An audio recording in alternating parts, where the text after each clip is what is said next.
So we got Pat Sabatini versus Diego Lopes, and there's not much to be said about Pat Sabatini. And if Pat Sabatini wins this fight, then I think he's going to put himself on a bigger name because Diego Lopes is such a Chad now. And he's only had 3 fights. One in the Dana White Contender Series, which he lost by a decision. But then he goes in against Masvar, who no one thought he was going to do that well again. In fact, a lot of people thought that he won that fight. I had never seen such commitment from a guy just through the sheer power of self-belief and sticking with the basics. Because he didn't let the aura of the Russian at 145 phase him at all, and he just continued to do his things.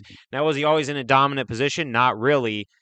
But you could tell that this guy just is so mentally tough. He doesn't care who's in front of him. The only way you're going to stop him is by pure outward skill. This guy doesn't get in his head at all. And when you see that,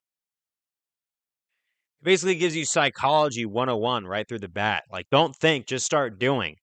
And I saw that. And then he went against a guy named Tucker and gets a first round triangle where that entire fight we are seeing what a black belt in jiu-jitsu really is. Not all these double backflip heel hooks that a lot of white belts think what a black belt takes. What a black belt is someone who knows the basics, the sweeps, the principles, but is so good at them that their game is deadly.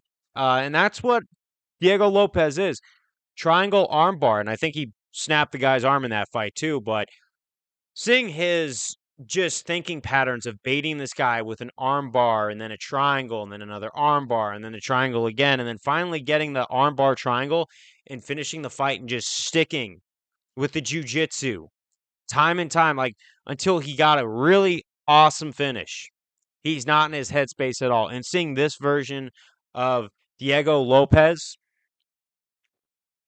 I think that Diego Lopes is going to dominate Pat Sabatini if this version of Diego Lopes keeps showing up. And then if he gets enough wins, maybe go for Bryce Mitchell.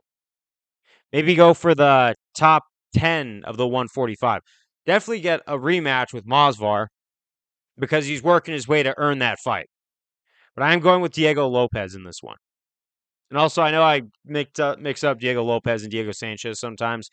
Both are legends in my opinion, but Diego Lopes is a legend in the making right now. And it just kind of shows that some dude can come out of nowhere and put the entire UFC on notice.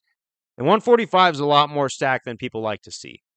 So I want to document Diego Lopes's career early, and I think he's going to win by a first round submission.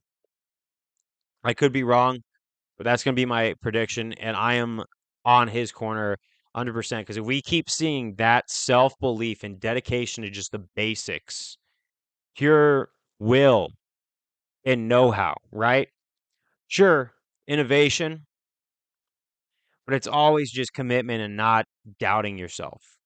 And I want to see more of this inspiration in the octagon from Diego. Let's go.